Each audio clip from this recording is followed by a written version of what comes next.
After waiting almost 2 decades, the beloved ball-crushing, fan-service-loving, battle-mitten challenge sequel has finally came to be. The 4th sequel, to be in fact. I did not grow up with these games, but I did buy the Master Collection and played all 3 of these awesome titles a couple years ago. And I also picked up the Devil May Cry franchise and the Bayonetta games. I was on an action game marathon. The awesomeness of these games made me fall in love with the spectacle-driven craziness that is this genre. The kick-ass music, the gut-wrenching difficulty that will make even a soul player cry, the nonsensical stories that don't really make a lot of sense, but who cares about the story in these games as long as I get a really good character moment or some side character development. I don't really need a crazy narrative. Ryu, our main focus from the last 3 games, is not the main character here. Instead, it's a new ninja, Yakumo, who takes the ropes, but he's not just some rookie as we'll see. This game is fantastic, but I hope this means it's not the end of the franchise. Let's start with the gameplay, since that's the main reason we play these genres, and you are lying if you don't.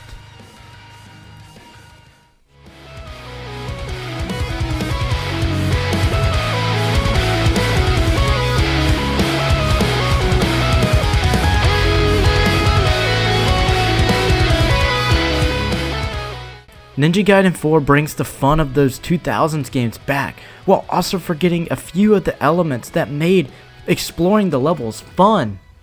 The Platinum Games taking over this franchise gives the game good hands, though they do take a lot of the stiffness out of the old game, and that stiffness is the reason why the games back then were so hard. But in a modern scope, I like this change. It makes it easier to get into, but I will say the older games are a lot harder.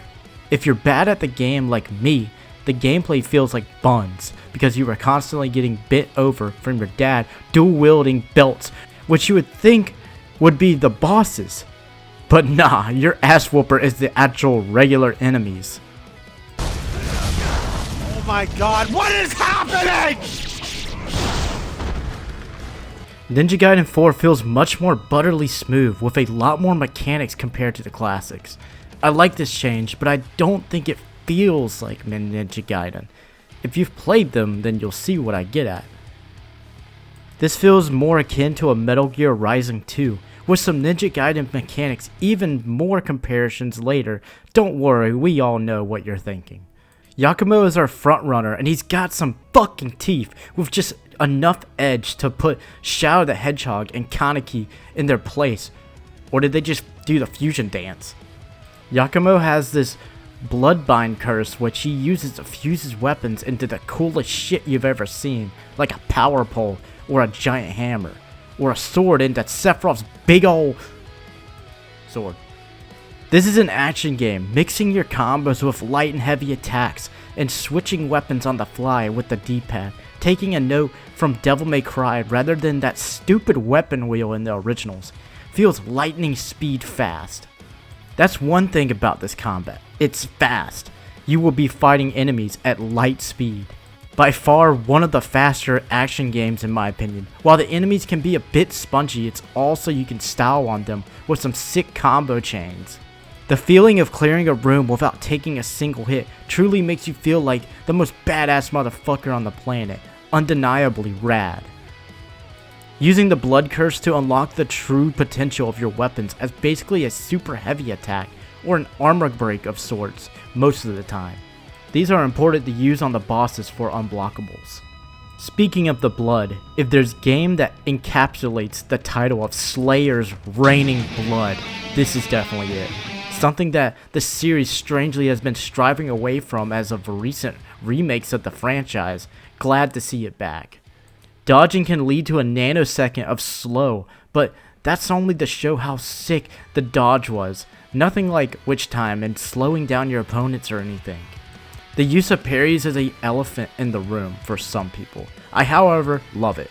I can understand why it doesn't feel like Ninja Gaiden to have in-your-face parry mechanic, while the original Ninja Gaiden's parry took a lot of time and skill to master, though they were ass.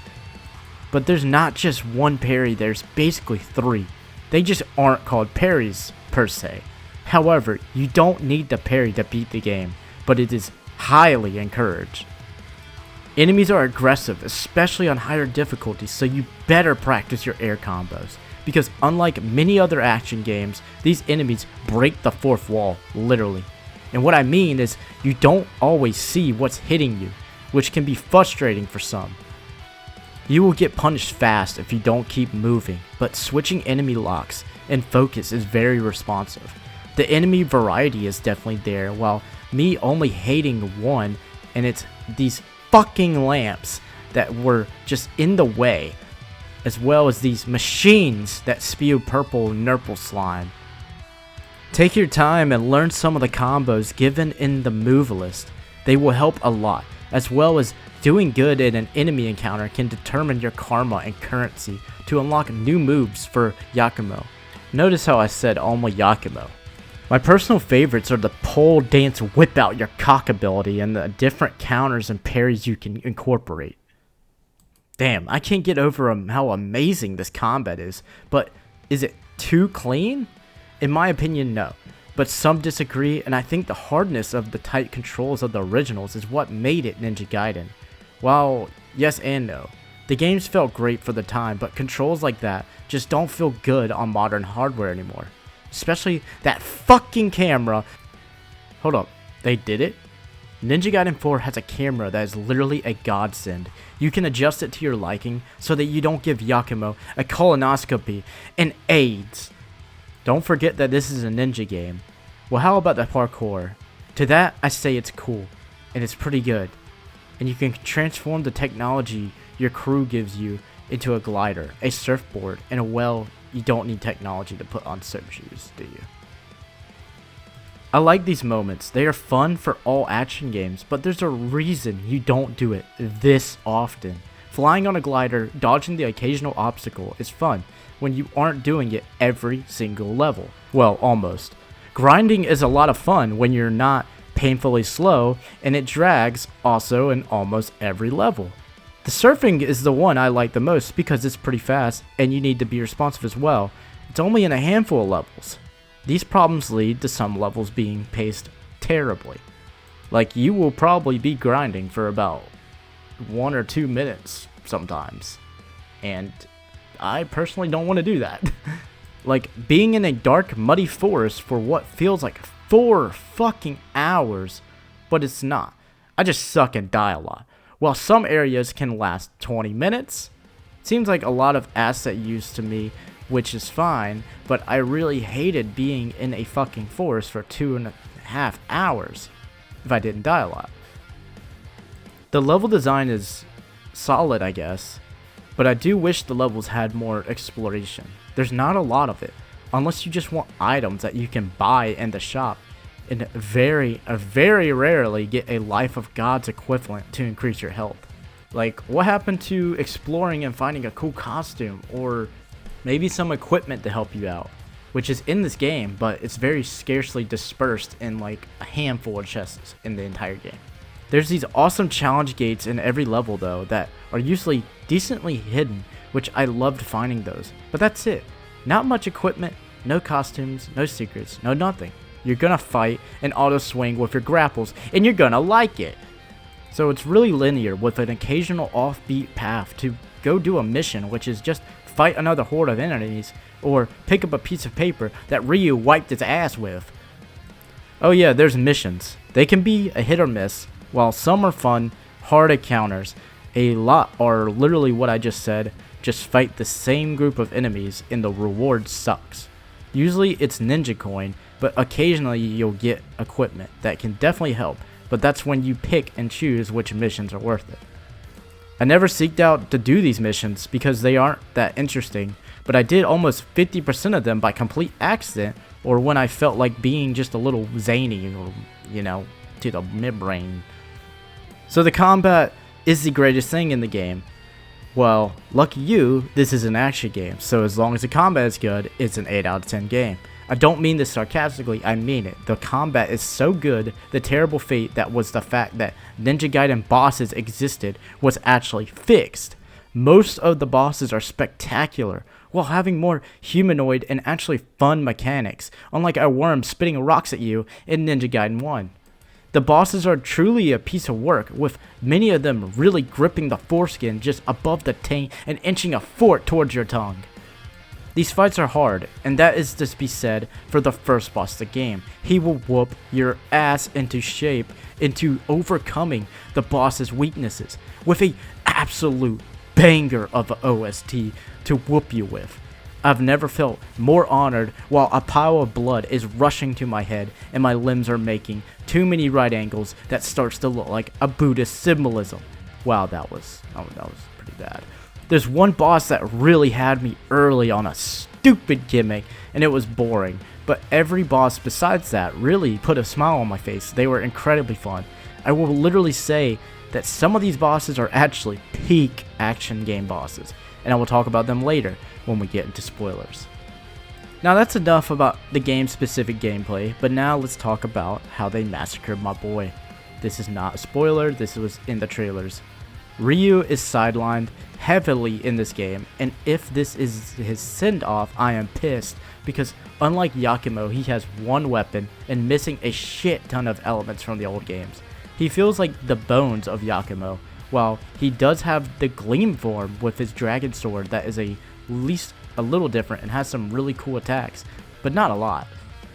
He's got like 15% of Yakumo's entire moveset, unless I am just missing some. It feels like they did him dirty, but not on purpose.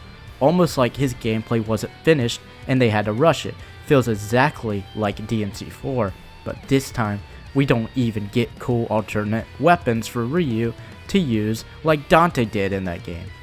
On top of the fact that we get less than a quarter of the game with him, he also unlocks moves through exploration, so now you have to go through Yakumo's levels and find those same chests, and if you're lucky, get the rest of a basic moveset that you unlock through Yakumo's checkpoints. Why? If you only get a handful of short levels to use Ryu, I say just give him all the moves immediately, and let us just be a total badass for the time we have with him. But that's just not how they wanted to do it. Or they could have just gave him double karma to go ahead and unlock the moves at Master Roshi's shop. His gameplay is fun, but after you beat the game, you can play Ryu on all of Yakumo's levels. So you can play through the whole game as Ryu if you really want to, which is cool. Ryu feels like he was shoved into his game last minute, and I'm pretty sure that is the case, though I will say one of his levels almost makes it all worth it. Well, almost. Let's chat about the story.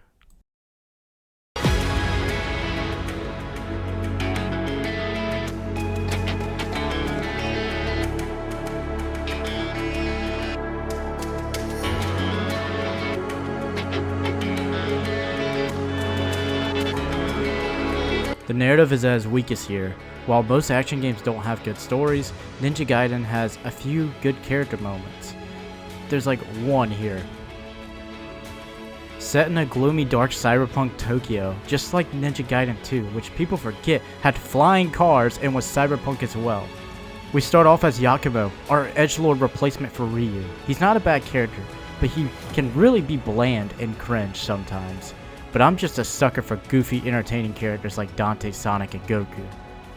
Our mission is to find our white-haired waifu, who's also a witch that is the Dark Dragon Priestess from the Divine Dragon Order, because she is the one that can resurrect the Dark Dragon, the thing you try to kill in all the other games. We meet the big busty woman, and I'm in love. Her name is Sayori, and she's drop-dead gorgeous with classic Team Ninja attire. The Dark Dragon was actually sealed by Sayori, and explains the lore behind the Raven and Hayabusa clans, and how the Raven clan has a secret prophecy to kill the Dark Dragon Priestess. She knows her shit, but seems fishy. She states in order to truly erase the Dark Dragon, we must first resurrect it, and then purify it?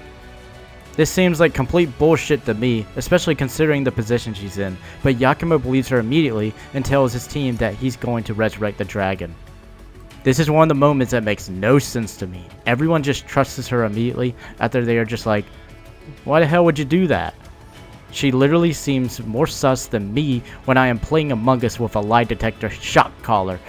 Hassan would approve. But okay, whatever. We'll look past that as we walk to leave. A big boy ginger man stands in our way, and no, it's not Sheamus, it's Kagechi, who questions us, and then we escape due to Sayori throwing a solar flare at his ass. We then land in dark, muddy cyberpunk city, and then fight a samurai who, man, when I tell you I died 31 times on this encounter, I'm not joking. This motherfucker is a huge skill check to make sure you're not mashing buttons. Just like me. Well, I'll try not to. Yes, I suck, but I learn from mistakes, surpass my limits, and I come back even stronger. I will not let you destroy my world! Enough of the filler, let's get back to the story. Oh wait, this is the part where there's almost no plot, because we need to destroy the seals. Well, these seal demons come out, and we are really cool, and we fight them. This yokai girl was a bit tough, but I managed to whoop her umbrella self with the power of equality. This environment being like a cursed shrine is definitely really cool though. It's still dark and muddy. But I mean, there's a lore reason for that. I'm not complaining. We then end up in a dark and muddy forest, and then we climb a mountain. We disrespect the gods of this forest in the meanest way possible. We decimate their statues. The god of the land gets mad, and his Raikou just fucked Entei looking ass is angry, so we whoop him and destroy the second seal, and then we come out to an incredible surprise. The myth, the man, the legend, Ryu is here. Oh wait, wrong one. Ryu Hayabusa is here, and the guy that should be in Smash already, but Nintendo sucks, and with a familiar face. Sheamus. Oh lord, I'm scared. He fights someone I don't know who has been following us in Sayori. I assume he's with Yakuma's crew, but holy shit, I can't remember his name. I looked it up, and I still forgot. Anyways, he falls 49 billion feet from the platform we are on, and I died laughing at this scene. Though I should be scared though, because the fight with Ryu as Yakumo lasted literally 3 nanoseconds. I was on the floor and this woman jumped in front of me to protect me. Sayori knows Ryu and knows he wouldn't hurt her. We're in the dark and don't know what the hell is going on. But my meathead, manly, Dr. Squatch, brisk wood, bourbon drinking ass ain't having it. So we run like a bitch. We land on cement. Ah yes, how I've missed after being in a forest for 3 hours. Also with all of our limbs attached. Sayori gets swallowed by a shark that just appears and... Alright, this is getting ridiculously funny. This is One Punch Man writing, and I'm all for it. I hope I'm not supposed to take this shit seriously. So, this whole time I've been going along with Sayori's plan, but I really feel like I might be fighting the good guys this whole time, and none of us know what are we doing. By the way, we chase this shark through a dance club and punk hideouts. This scenery is a nice change of pace, and I'm all for it. The monsters here are much weaker than the forest though, but at least there's more of them. After 2 to 3 hours of dimension hopping and clubbing, just a typical night downtown on DMT, we meet Ayame, who seems to know Yakumo for about 3 seconds and then we leave. Okay. The very random cameo in the trailer made me think she'd have a much bigger role or maybe playable or something, but nah, she got her screen time and left, being the baddest in the series. Anyways, we beat Megalodon's butt and get the girl. Now it's time to find the last seal and break it. Though I'm going to end it here because, yes, you guessed it, spoilers are next, and I actually like the last quarter of the story. Well, almost all of it. So it is time to talk about that incredible OST, huh? Oh, by the way, if you haven't noticed, we haven't even played as Ryu yet. And it's Mission 10. And I guess who comes in our way? You guessed it, Sheamus. As our battle with him begins, as he stands in our way.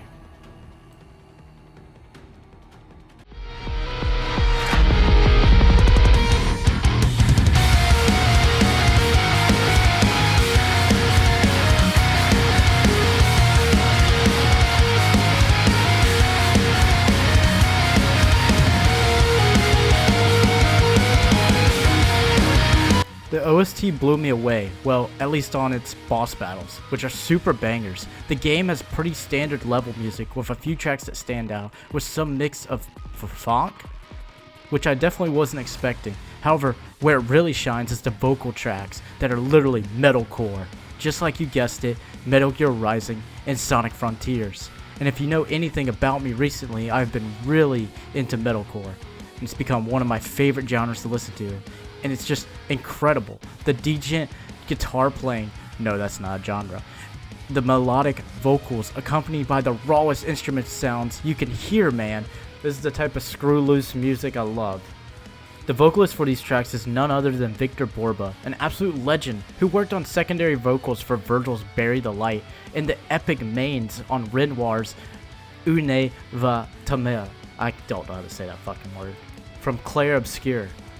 Masahiro Miyachi did a fantastic job composing this OST with help from others. These level themes are solid, but I would say they didn't stand out to me as much because of the music getting drowned out from all the sound effects and whatnot. Unfortunately, I will not be able to give you many of the correct names due to the OST not being fully out yet. I don't know why video games do this. It's probably some marketing technique because it definitely works.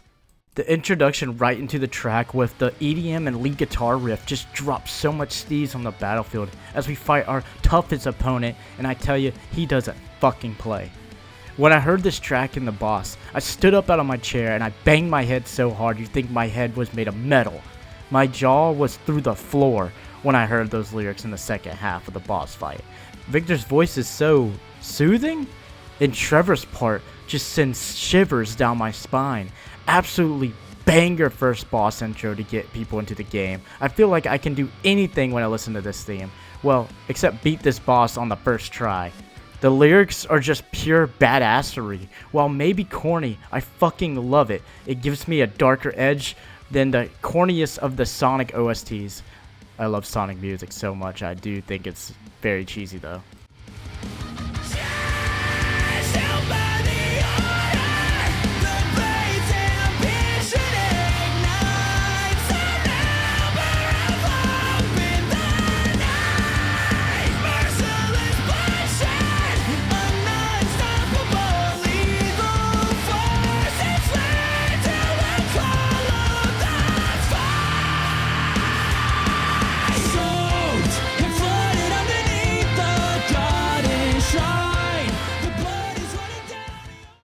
Here's our gym banger. This is the funk song that came out of nowhere. Personally, when I go to the club, I almost never hear funk, so it was unexpected, but absolutely welcome. This is definitely not the name of the song, by the way, but this is sick.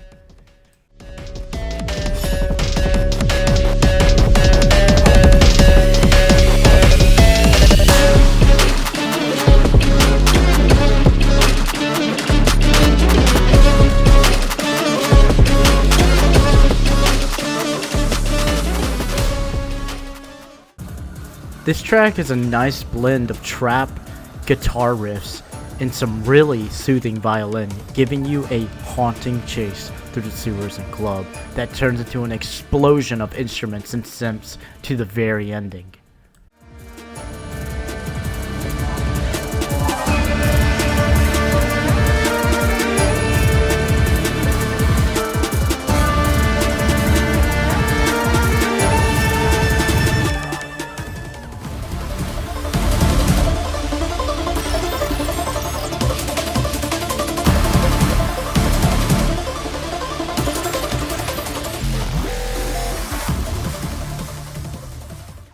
Let's chill out with one of the sexiest math rock you've ever heard.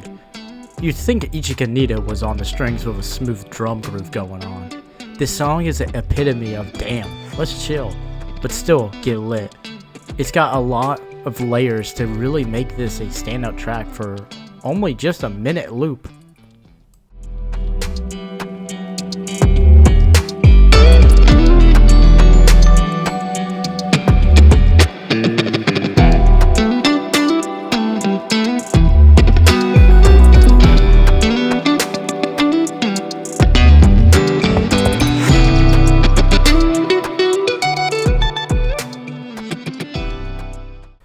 Not much to say on this one, except this is a total classic from the original Ninja Gaiden games where you hear from Ryu when he goes to a shop.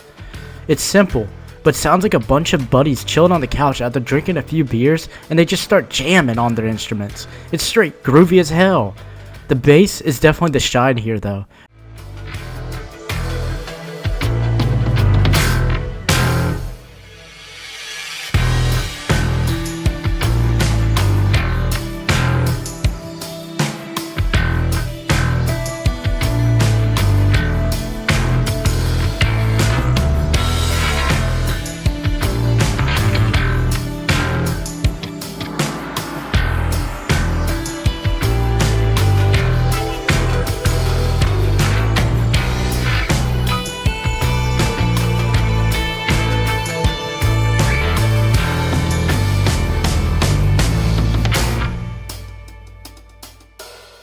This is Kagechi's theme, and man, it's amazing. A track that is both heroic and epic, the beginning into a simple but effective riff that is addicting as hell. It repeats throughout the whole song with the background EDM in the ground, really putting some flair behind the simple riff. There's a total tonal shift in the song when the justice-inflicted vocals join the fray as the breakdowns take over.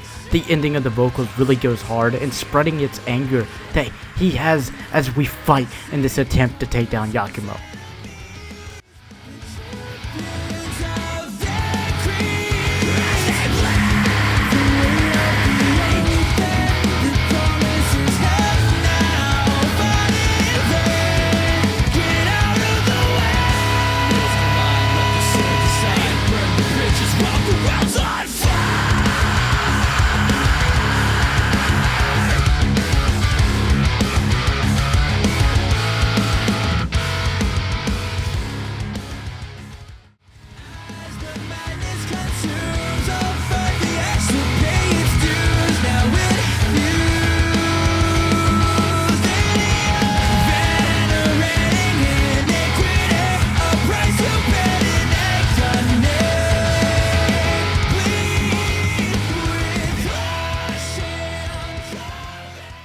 That's all the OST I can talk about for now, but the rest will be in the spoiler section. You have been warned. I'm going to talk about spoilers now.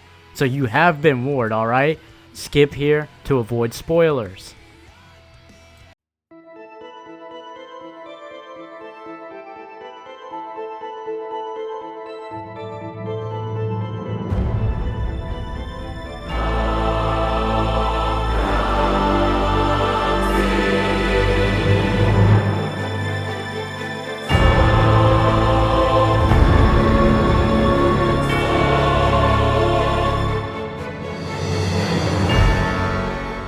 So the Kagechi fight was really sick, but for some reason Yakumo didn't kill him, and I just wonder why they have history or anything. They didn't really talk, you don't really get anything, no lore, nothing. So that fight really didn't have any weight at all. We approach the final seal. Sayori approaches and is strung up kinkily by the seals as we find out Sayori is actually the vessel on which the Dark Dragon is sealed in. Yakumo must now take her life in order to release the dragon. Yakumo is hesitant as Sayori states that she told us it takes a sacrifice. And I'm going to be honest, I don't remember this, and I don't remember her ever saying that shit. But maybe I'm wrong. Yakumo is still hesitant and almost refuses, but right before he does, Glasses Man, that I forgot the name of, stabs her. Insane twist that is honestly really fucking stupid. This shit's stupid. As Yakumo holds her in his arms, it's clear he starts to feel for her, which I kind of wish we had a moment of chemistry time with, because this feels random. But I get why they couldn't, when the gamers that only want action would be mad at the small character moment. But I was still sad because she had a cool personality, just lacked personality moments, if you get what I'm talking about, because all they ever talked about was the mission. Achilles, the demon who resurrected the Dark Dragon in the past, is the Glasses Man. Yeah, okay, this is stupid. This is a dumb retcon. It is not even a cool character. He just gets whooped on the ground and literally you never see him again. I forgot he was there until I watched the footage again. We rush back over to Sayori again as she only speaks about the mission, and then she whispers in the end as she holds Yakumo's arm while he starts to tear up that I really don't want to die, as she drops. Whenever this saying is said in death, it always cuts me into pieces as a person scared of death himself. The dragon has been revived at her last brittle breath. Cutting back a few years before, as we fight as Ryu fighting Achilles on a battle you cannot die in. That's literally the hypocrisy of what this series is. But oh well. We beat him in a very underwhelming battle. Sayori is here and seems they know each other because Ryu is the one that sealed the Dark Dragon in her in the first place. Still pissed about the Achilles twist, by the way. It was stupid and not thought out of. They could have easily had more interactions or something to give him more of a purpose. I mean, he is the reason for the entire plot of this game. As Ryu, we go through all of Yakumo's levels and basically seal the shrine, seal the dragon up. And then we learn why Yakumo has to be the one to defeat the Dark Dragon. It's because the Hayabusa clan cannot fully vanquish the Dark Dragon due to the legend prophecy of both clans. Seems like a cop-out. I don't remember this in any of the games, but whatever. We are back in present day as we are right where Yakumo is holding Sayori. We look back, we have a mission to do. Well, kind of.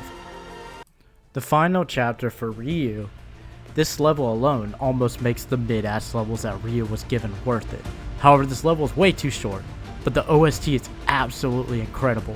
It's a medley of Ninja Gaiden Black 2 and 3 themes to give Ryu an absolutely epic moment, which is an epic fucking boss that's prob cool as shit, and I never been more disappointed with a fight.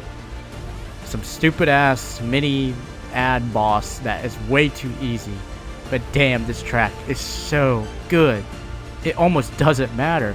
The Japanese native sounding drums along with this amazing violin lead that sounds like it belongs in a movie trailer. The guitars in the background give it a slight edge, and then when the lead guitar takes over the violin, man, this shit is awesome. The ending violins that send it off are great too. This is a true adventure of a theme, I'll tell ya. We approach the stairs as we pull out the Dark Dragon Stone. We cut to a flashback of Sayori giving us the Dark Dragon Stone that we must give to Yakumo in the present day. We cut back to Yakumo with Sayori in his hands. It's time to get going. As we fight a few fiends that are left over, and we approach the stairs to the Dark Dragon. Ryu is waiting for us, waiting to test our abilities to see if we are truly ready to take on the Dark Dragon. And let me tell you how amazing this fight is. Holy shit! Fighting Ryu is incredible. There is never a dull moment. You will be running on walls, dodging and slashing constantly. If you stand still or hold block, you are absolutely fucked. Ryu hardly gives you any time to punish him after a parry, and let alone, it's pretty difficult to parry because of how lightning fast he is. Holy shit, he's so cool. I truly feel like the enemies that he styles on in the past games, the amount of items I had to use to get past him just shows I suck so much booty hole. But man, this is one of the best action game bosses up there, with Dante versus Virgil for sure. The spectacle is amazing, especially when Ryu uses Ninpo really hard to dodge because it drops so fast because you most likely will be about 10 feet from him at all times. The dodges won't save you either, especially if he uses his ultimate on you, you are getting 0 to death. And then Azuma dropped. And now let me tell you, the riffs in this boss battle theme on the second phase music absolute switch up into some of the sickest guitar riffs you've ever heard, with some math rock influences that reminds you a lot of the main theme. These drums too, holy fucking shit, I'm sweating just listening to this track. The finale guitar at the end is so sinister, it sounds like a demon has just been awakened. Absolutely insane. I understand why they didn't need vocals for this track, because the guitar is the star here.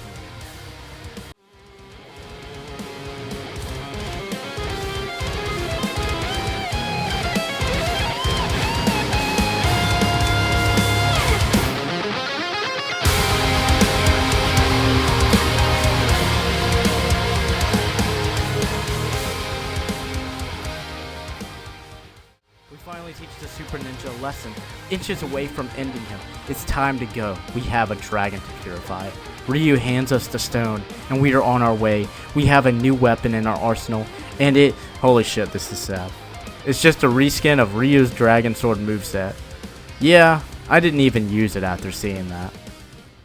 We arrive at the Dark Dragon fight, which is great, but it's definitely just a spectacle. It'll remind you of the Savior fight from DMC4. Yeah, it's cool, though the music is great. It sounds very heroic with its choir that comes in and it sends shivers down your spine. I love a good orchestral track, but you all know that. The violin lead destroys, and I mean absolutely destroys, as we go into an awesome cutscene of slaying the head of the Dark Dragon.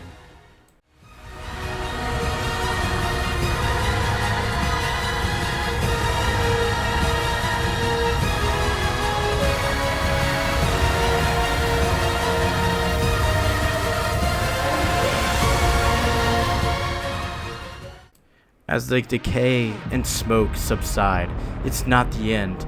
The soul of the dragon still remains, and it's none other than Shadow Clone Battle with ourself, with the leading intro of the main theme, with even more guitar depth. As we fight ourselves, though he can't use our other weapons, but he doesn't need to. He knows everything I'm gonna do, and I know everything he's going to do. Strange, isn't it? As we fight on this piece of rock in the sky with the rawest shade of purple and blue aesthetic. And I ain't going to lie, this motherfucker was whooping my ass. Though the second phase he gets a little faster and adapts to Dragon's moveset, but much better. Treated to Victor's energy taking over the song with his lyrics, this song is about burying the light of the Ninja Gaiden. We get Victor using his melodic voice and screams and tangent to give us an absolute spectacle. I was head bobbing like a motherfucker. Echoes of a dead forever singing in my head as he put an end to the Dragon's game with the most gut-wrenching scream you'll ever hear from a man at 28.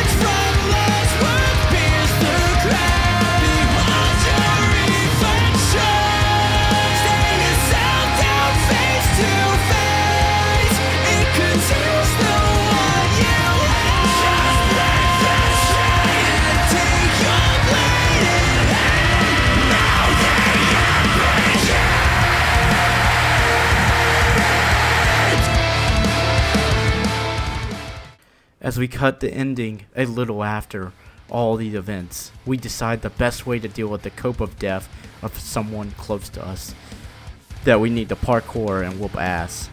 As the credits roll with one final song from our GOAT Victor. This is a much softer sounding track, as I can tell Yakumo is hurting as we soar through the rooftops. In our clear skies, no more dark and muddy, it's now sunny and dry.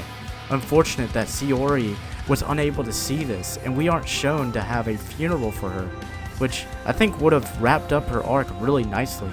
And where the heck is Ryu in all this? The game just ends, but guess what? You guessed it. There's more they wanted to do, but I guess it's going to be DLC. Anyways, that second half of the track though, a perfect song for us to scream as the wind is Kaneki fused with Shadow himself. I do like the ending, but there was just so much wasted potential on everything it could have done, and it feels a little rushed.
As we wrap this video up, is this a good installment into the Ninja Gaiden series? I think so. In fact, I think it's a great installment. While our new ninja takes the lead, I don't think they are going to retire Ryu. Yet, They better not. While the story and levels can have some massive pacing issues and lack of exploring is painfully bland, even if you don't care about the story, that's not what this game is here for. The gameplay is fun and is an absolute power fantasy action game at our fingertips. As most action games have been dying lately, I mean Bayonetta is on its deathbed, DMC6 will never be made, and God of War is yeah. Yakumo's playstyle is awesome, and I love the way this action game feels, even if it's not as Ninja Gaiden as the originals. They could keep Yakumo's gameplay, and at the same time, still have Ryu be our hard-to-play calculated ninja with less parries, but I don't know, just throwing that out there. Yakumo is a great character, as we see he develops a little more later on, instead of being the edgelord he seems at first glance. And I do think he could be in another game, but I do want more. To be able to interact with his crew more than a checkpoint and comms, just a little downtime in order to spend more time with the characters. I didn't like the role Ryu played in all this. He definitely needed better levels and more weapons, but he was still fun to play in his own regard, but nothing like the old games.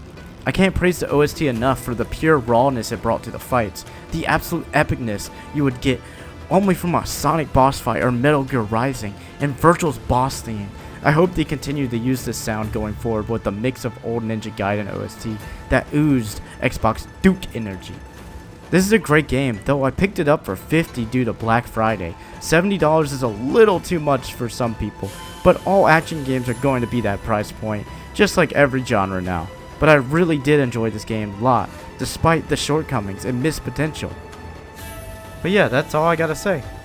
Thanks so much for watching. I hope you enjoyed. Let me know down in the comments what you thought about the game and if you enjoyed it or not, or if you hated it. I'd love to talk with you, ladies and gentlemen, and I'll see you guys in the next one. Peace.